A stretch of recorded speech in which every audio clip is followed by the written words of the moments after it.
Hey. Um, so, my first question is, how has your understanding of ePortfolios evolved over this past year's work with the committee? Oh, that's a great question. I think that originally I was really looking at e-portfolios as something that you'd use in the world of work. I mean, that's really where I come from with the Career Center and really how I've seen them, used in the past. So I think working on the committee has been really enlightening for me and just realizing all of the academic uses. I mean, I think I knew that students would use those in classes, but just I didn't realize the extent to which they'd use it for, or faculty would use it for assessment.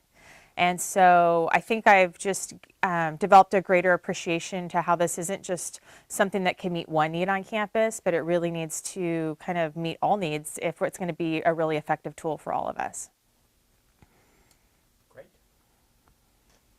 So, based on what you've learned so far, can you anticipate any factors that will be critical to the success of ePortfolios at Chico State? Anything that would most, be likely to either up or down make or break the implementation at Chico State? I think yesterday, and we had our ePortfolio meeting, and I think the discussion was such actually answered this question in that I think that probably the most critical piece is the implementation and the support as faculty begin to roll out this portfolio platform, and just kind of the buy-in from students. And I think, as we know from the past, the more that faculty are bought in, the more students will be bought in.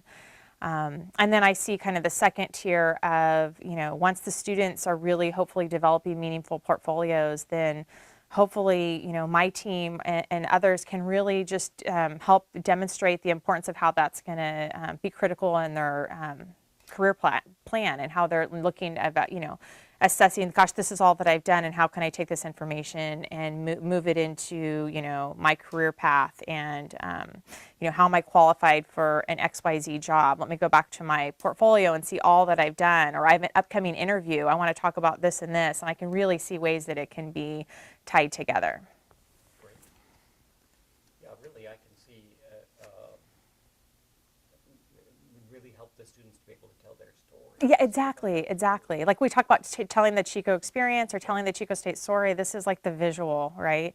And I think when students come in, they don't really, sometimes they're not able to articulate all that they've learned in their classes. And I think this is just such a great tool for them, and as they prepare for an interview or they prepare for grad school, they can go back and they'd have all these resources in one place. I can see that just being beneficial across all years when they're in school, and after they graduate. Right, good, good. Last question. Okay. So, specifically in your work in the Career Center, and sort of, there's some obvious things, and you've already sort of addressed this a little bit, but how might ePortfolios impact the work of your colleagues and yourself in the Career Center? That's a great question. I guess I could see it impacting, when a student comes in to meet with us as a career advisor, they're really a blank slate and we're really just going off of what's on their resume. And frankly, most times what's on the resume doesn't have any reflection on what they've done academically in school. So I see us being able to, let's say, gosh, why don't you bring up your portfolio, and then we can help them see how they can implement the things that they've done in class into an internship application or job search, or gosh, it looked like you really excelled at this project. Maybe we can find jobs that align with those types of skills that you used.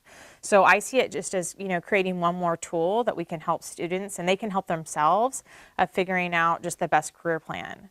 And I guess my ultimate goal would that we'd be able to do that earlier on. So as they start working on these portfolios, kind of maybe freshman, sophomore year, I think that's when they're at their most vulnerable for, they're stressed about being able to choose a major, and or maybe they have a major and what can I really do with that? What's the career path? And I would love to have maybe some more intervention at that stage. And I see the portfolio as being, the e-portfolio as being a good tool that we could use in that assessment process. Great. Yeah. Fantastic. Okay. Thank you so much. Yeah. Well done. Okay, George, awesome.